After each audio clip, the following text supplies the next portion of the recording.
मैं जितेंद्र सिंह अपने YouTube channel Singh medical classes में आप सभी का स्वागत करता हूं। आज की वीडियो में हम चर्चा करेंगे ब्रेन स्ट्रोक। ब्रेन स्ट्रोक क्या होता है और किन कारणों से होता है, किन किन लोगों को ज्यादा रिस्क रहता है, तो उसके बारे में हम वीडियो में पूरी चर्चा करेंगे। तो आप लोगों को वीडियो को स्किप नहीं करना है, वीडियो को पूरा देखना है। साथ ही साथ अगर मेरे चैनल को अभी तक सब्सक्राइब नहीं किया तो मेरे चैनल को सब्सक्राइब करें और बेल आइकन को प्रेस करें। तो ये चलते हैं हम वीडियो में आगे। सबसे पहले जानिए ब्रेन स्ट्रोक होता क्या है। ब्रेन स्ट्रोक को ही पैरालिसिस या लकवा भी कहते हैं लोग। मेडिकल लाइन में इसको ब्रेन स्ट्रोक या पैरालिसिस, गांव देहात में इसको लोग लकवा भी कहते हैं। इस बीमारी में आपको क्या होता है कि कभी कभी ऐसा लगता है कि एक साइड का ये पूरा अंग पैरालिसिस हो गया, उसमें सेंसेशन खत्म हो गई या वो काम करना बंद कर दिया, या कभी कभी ऐसा लगता है कि कभी दोनों हाथ या कभी दोनों पैर, या कभी कभी ऐसा लगता है कि पूरे गर्दन से नीचे ही पैरालिसिस हो गया। इसी को ब्रेन स्ट्रोक कहा जाता है। जब हमारे ब्रेन में पूरी तरह से ऑक्सीजनेटेड ब्लड नहीं पहुंच पाता है, उसकी वजह से हमारे ब्रेन में जो बाधाएं उत्पन्न होती हैं उसी को हम ब्रेन स्ट्रोक कहते हैं।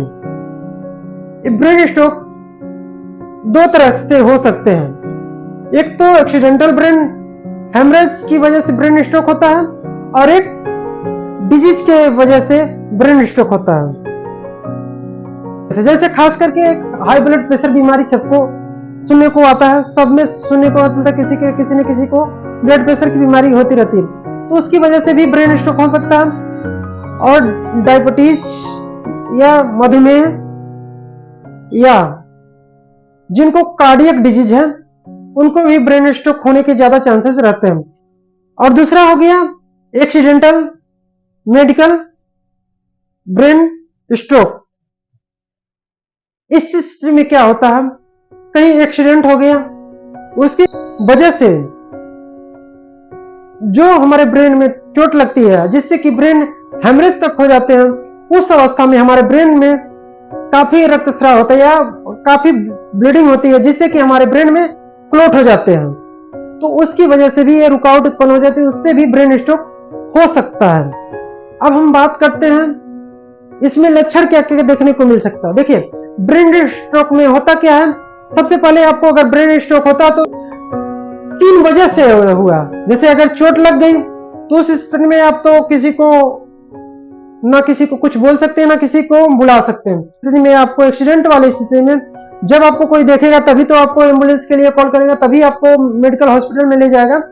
उस स्थिति में ज्यादा रिस्क रहता है। लेकिन जो खास करके हाई ब्लड प्रेशर वाले होते हैं और कार्डियक वाले पेशेंट होते हैं और डायबिटीज वाले होते हैं, उनमें कुछ हद तक सेल्फ या मतलब कुछ हद तक अपने आप ही बचाव कर सकते हैं, या अपने जब जैसे कि आप घर में बैठे हैं या ऑफिस में बैठे हैं, जब कभी आपको स्ट्रोक लगता है, ब्रेन स्ट्रोक लगता है, तो उस स्थिति में आपको देखिए क्या क्या लक्षण देखने को मिलते हैं। जैसे देखिए आपको अगर ब्रेन स्ट्रोक लग रहा है तो सबसे पहले देखिए आपको एक अंग पैरालिसिस हो जाता है, एक अंग काम करना बंद कर देता है। उस स्थिति में आपको हाथ में स्टार्टिंग में आपको झंझनाहट महसूस होगा, धीरे धीरे आपका मुंह टेढ़ा हो सकता है। अगर आप पानी पीते हैं तो पानी एक तरफ से बाहर आ जाता है, या कुछ खाते हैं तो एक तरफ से बाहर आ जाएगा। और कभी कभी आपको ऐसा लगता है कि जो आप बात करना चाह रहे हैं वो आपके मुंह से क्लियरली या साफ साफ आपके मुंह से वो आवाज नहीं निकल सकती। इस स्थिति में आपको करना है किसी चीज से आपको जो आपका साइड सेफ है, मतलब अभी कभी लेफ्ट साइड में हो सकता है, कभी राइट साइड में, जिस स्थिति में यहाँ पर कोशिश करें कि एक हाथ से हम किसी घर के अटेंडेंट को या ऑफिस के अटेंडेंट को, किसी को हम इशारा करके बुला सकते हैं, जो कि तत्काल में आपको इमरजेंसी मेडिकल के लिए ले जा सकता है। उस स्थिति में आपको काफी हद तक आपको बचाया जा सकता है, या काफी आपको स्थिति में उस स्थिति से, गंभीर स्थिति से आपको बचाया जा सकता है। दूसरा क्या हो गया, ब्रेन हेमरेज, ब्रेन स्ट्रोक। इसमें एक्सीडेंटल ब्रेन हेमरेज स्ट्रोक होता है। उस स्थिति में आपको तो उस समय आपके साथ में अगर कोई है, अगर अच्छे से है तो आपको कॉल कर सकते हैं। लेकिन अगर आप बेहोश में हैं, अनकॉन्शियस में हैं, तो आपको कोई बचा सकता है, या तो जब कोई आपको देखेगा तभी आपको कोई बचा सकता है, तभी आप मेडिकल सहायता प्रदान हो सकती है। तो आप लोगों को खास करके ध्यान रखना चाहिए कि ये चीज से बचा जा सके। अगर आप रोड पर भी चल रहे हैं तो सेफ चलें, सतर्क रहें। और खास करके जो लोग डायबिटीज या शुगर वाले हैं, या कार्डियक पेशेंट वाले हैं, हृदय रोग वाले हैं, उनको इसमें सावधानी बरतनी चाहिए।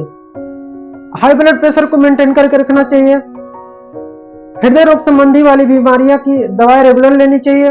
शुगर वाली दवाइयां रेगुलर लेनी चाहिए, जिससे कि आप अपने स्वास्थ्य को हेल्थी बना रख सकते हैं और ब्रेन स्ट्रोक से बच सकते। बात रही ब्रेन हेमरेज, ब्रेन स्ट्रोक की, वो तो एक मेडिकल इमरजेंसी हो गई, वो तो एक्सीडेंटल हो गया, तो उसमें खास करके कुछ कोई कर नहीं सकता।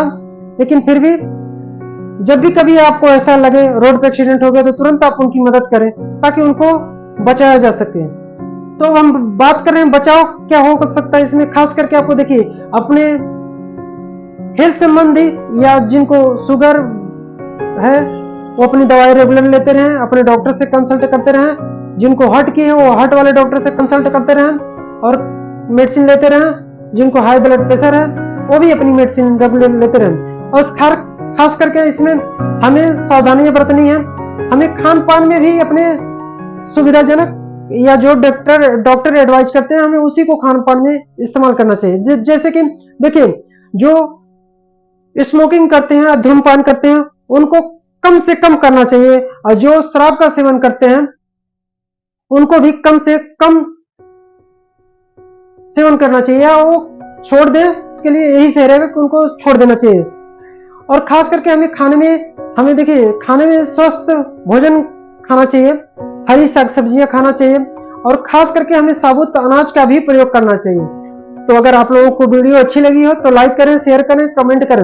हमारा मकसद सिर्फ जानकारी देना है। अधिक जानकारी के लिए अपने नजदीकी डॉक्टर से संपर्क करें, ताकि आपको समय रहते ही उस बीमारी का इलाज किया जाए। तो आज की वीडियो में बस इतना ही। मिलते हैं किसी और वीडियो में किसी और टॉपिक पर। तब तक के लिए धन्यवाद।